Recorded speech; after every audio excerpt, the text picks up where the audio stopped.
My aim in the next 25 minutes is first of all to persuade you that you and I don't live in a democracy, and more generally that the so-called liberal democracies are not democracies at all. Secondly, to persuade you that we could live in a democracy, though more surprisingly that you might not actually want to when you see what it would involve.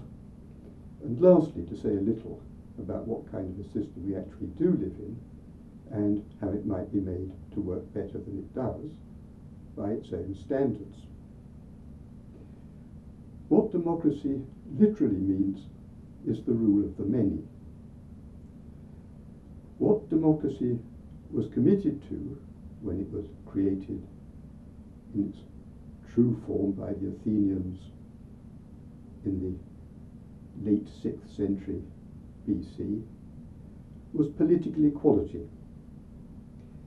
The aim was to protect the poor many against oppression by the rich and the well-connected, and to ensure that nobody had any more power, any more political power than anybody else. It was, in that sense, absolutely politically egalitarian. Both the word and the original come from the practice of the Athenians, and it's worth remembering just what a different world it was. Athens was the capital city of Attica, part of Greece about half the size of Rhode Island. Athens was much the largest of the Greek city-states. At its maximum had perhaps 300,000 inhabitants, 2/3 of them living in the countryside.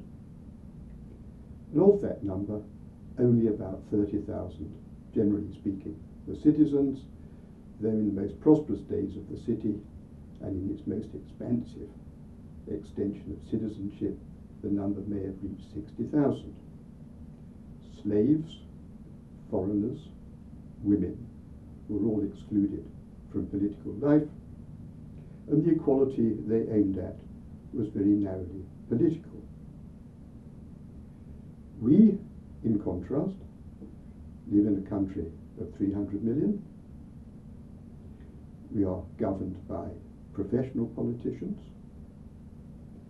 We are administered by a much larger class of professional administrators.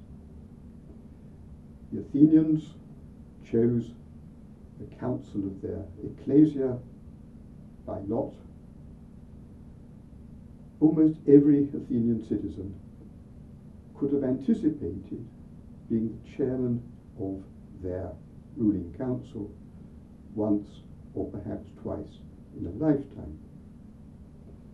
Very few Americans could anticipate being president for a day in our kind of society.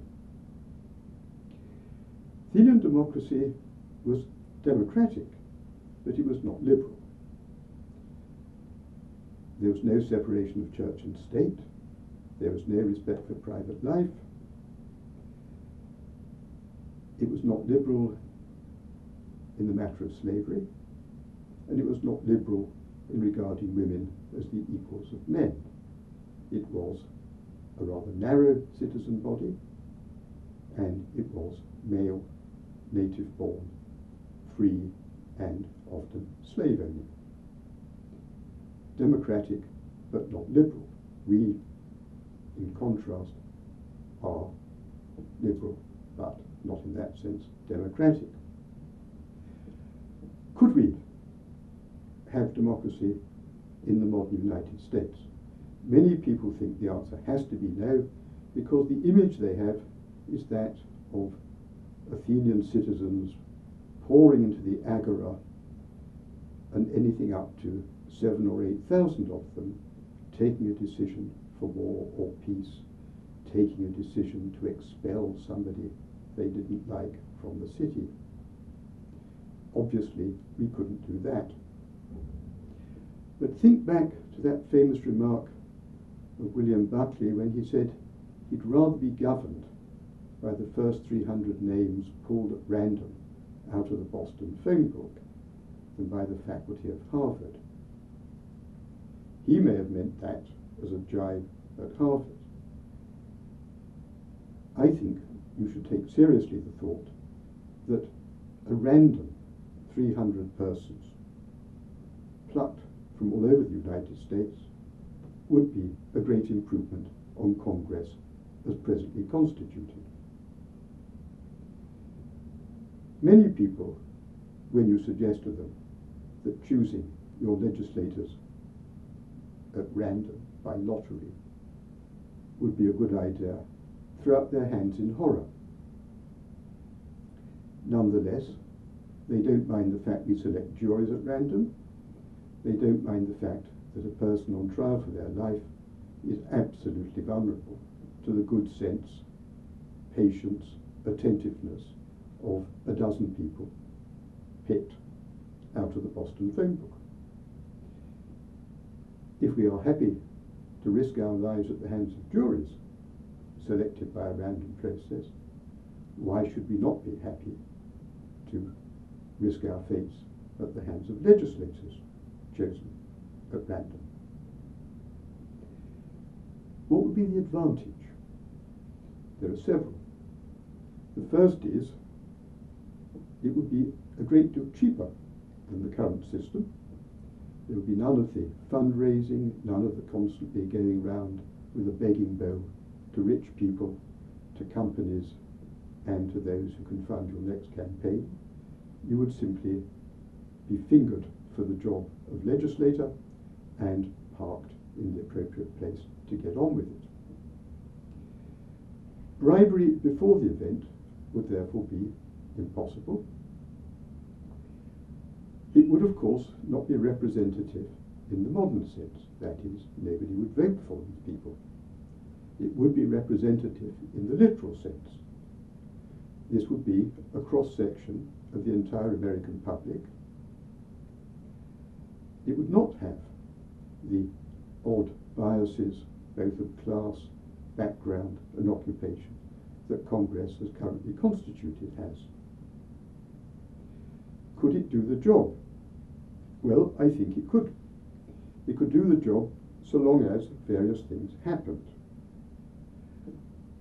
One would be, it would need an extremely good civil service.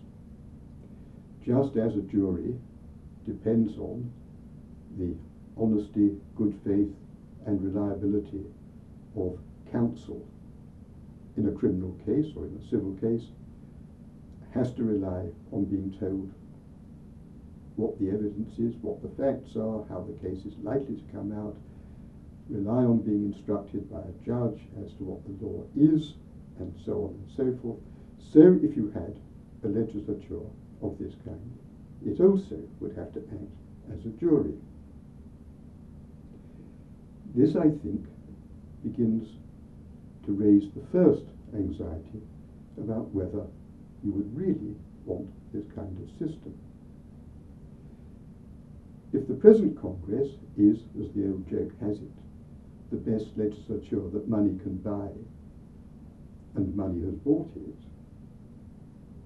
would you rather have government by experts?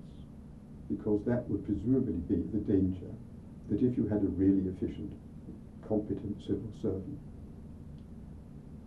you'd get an expertocracy as opposed to a plutocracy of the familiar kind. Second obvious problem is that although I've been taking it for granted so far that everybody would actually like to be a member of the legislature for a period of 3, 4, 5, 2 years, it isn't so obvious that they would.